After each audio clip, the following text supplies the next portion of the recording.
Pemirsa, Partai Demokrasi Indonesia Perjuangan meminta KPU untuk menunda kembali pengumuman daftar pemilih tetap atau DPT Pemilu 2014 yang akan diumumkan pada hari ini. PD Perjuangan menilai masih banyak permasalahan DPT yang belum diselesaikan KPU. Akibat banyaknya data dari daftar pemilih tetap DPT yang bermasalah, Komisi Pemilihan Umum KPU kembali menunda pengumuman penetapan DPT sebanyak 2 kali. Pertama diundur selama sebulan hingga tanggal 23 Oktober 2013 lalu, dan kedua diundur 2 minggu hingga tanggal 4 November 2013 mendatang. Seruan untuk melakukan penundaan penetapan DPT juga disuarakan Partai Demokrasi Indonesia Perjuangan Sabtu siang di kantor DPP PD Perjuangan Jakarta. Sekretaris Pemenangan Pemilu PD Perjuangan Arief Wibowo mendorong dan mendesak KPU untuk tidak terburu-buru mengumumkan penetapan daftar pemilih tetap DPT.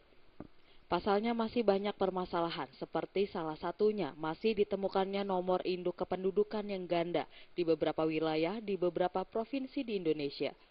Menurut Arief yang juga menjabat sebagai Wakil Ketua Komisi 2 DPR, daftar pemilih tetap yang akurat menjadi dasar penting dan strategis bagi berlangsungnya tahapan pemilu secara demokratis, jujur, dan adil.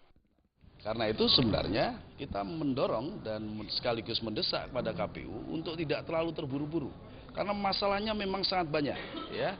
Dan daftar pemilih tetap yang akurat itu akan menjadi dasar terpenting, dasar paling strategis bagi berlangsungnya tahapan pemilu secara demokratis, secara luber dan jurdil. Kalau itu kemudian tidak terjadi, kita pastikan pemilunya akan bermasalah. Dan pemilu yang bermasalah karena daftar pemilih itu akan ada pada 2 skenario. Pertama adalah akan dijadikan sebagai instrumen untuk melakukan kecurangan. Yang kedua adalah dijadikan sebagai instrumen untuk mendelegitimasi siapapun yang akan menang dalam pemilu ke depan. Arief melanjutkan, apabila KPU tidak segera membenahi data dari daftar pemilih tetap yang masih bermasalah, akan terjadi 2 skenario. Skenario yang pertama akan dijadikan instrumen untuk melakukan kecurangan, serta yang kedua akan dijadikan instrumen sebagai legitimasi bagi siapapun yang akan memenangi pemilu 2014. Dari Jakarta, Diah Windy dan Nurtanti Purba melaporkan. Jumat 1 November kemarin, pemerintah telah menerapkan peraturan denda bagi kendaraan yang melintas di jalur bus Transjakarta sebesar Rp500.000 hingga Rp1.000.000. Meski sudah diterapkan, namun masih banyak pengendara roda 2 dan 4 yang membandel dengan menaikkan kendaraannya ke jalur ini.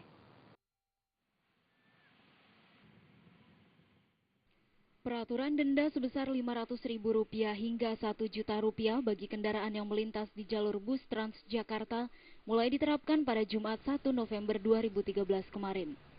Meski kerap disosialisasikan, namun masih banyak jumlah pelanggar yang membandel menaikkan kendaraannya di jalur ini, mulai dari kendaraan roda 2, kendaraan roda 4 hingga angkutan umum. Berdasarkan pantauan langsung di lapangan Sabtu siang, di sejumlah jalur bus Transjakarta terlihat masih banyak yang menggunakan jalur tersebut. Ada pengendara yang terus tancap gas untuk melarikan diri, namun tak sedikit pula yang langsung melompati separator busway ini.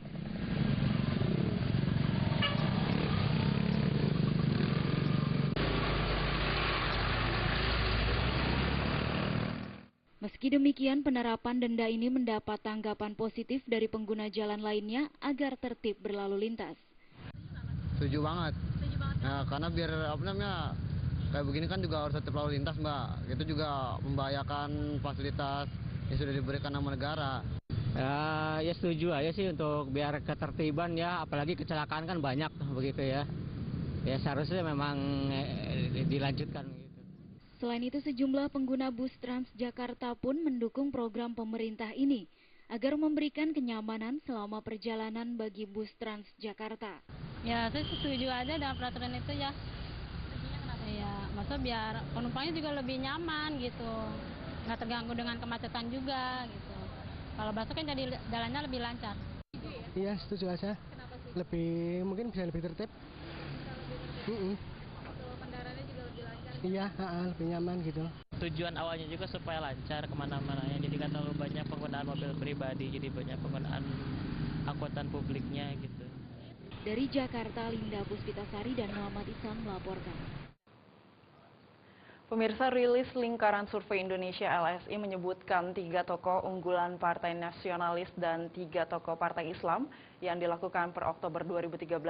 Nama tokoh nasionalis Gubernur DKI Jakarta Joko Widodo memperoleh suara tertinggi. Sedangkan nama Hatta Rajasa menjadi tokoh unggulan Partai Islam sebagai cawapres paling kuat jika pemilu dilaksanakan pada saat ini. Rilis survei koalisi Partai Poros Tengah Jilid 2 yang disampaikan Lingkaran Survei Indonesia LSI terhadap 1.200 responden melalui wawancara tatap muka secara langsung dengan menggunakan kuesioner menyimpulkan jika nama tokoh nasionalis Gubernur DKI Jakarta Joko Widodo memperoleh suara tertinggi. Dalam survei yang dilakukan melalui multi-stage random sampling, LSI menskenariokan 3 tokoh unggulan Partai Nasional dan 3 tokoh unggulan Partai Islam berdasarkan survei yang dilakukan sejak tanggal 12 September hingga 5 Oktober 2013. Namun dalam skenario tersebut tidak memasukkan nama Ketua Umum PDI Perjuangan Megawati Soekarno Putri dan Ketua Umum Partai Golkar Abu Rizal Bakri. Dalam survei tersebut diketahui sosok Gubernur DKI Jakarta Joko Widodo meraih suara tertinggi 38,3%. Sebagai kandidat terkuat Capres mengalahkan Ketua Dewan Pembina Partai Gerindra Prabowo Subianto dan Ketua Umum Hanura Wiranto. Responden menilai Jokowi memiliki sifat yang merakyat. Jokowi paling tinggi memang dilihat Jokowi sebagai antitesa pemimpin yang ada sekarang ya. Kalau misalnya sekarang pemimpin kebanyakan lebih formal, lebih memajukan sifat-sifat yang formal dan sebagainya, Jokowi lebih terlihat santai, kemudian juga lebih merakyat, bisa mau turun ke bawah dan seterusnya, sehingga itu yang menjadi pilihan masyarakat. Jadi masyarakat Indonesia sebenarnya masih kita milih sesuai dengan kita. Jadi ngelihat bahwa Jokowi lebih dianggap mirip kita dibandingkan pemimpin-pemimpin yang lain.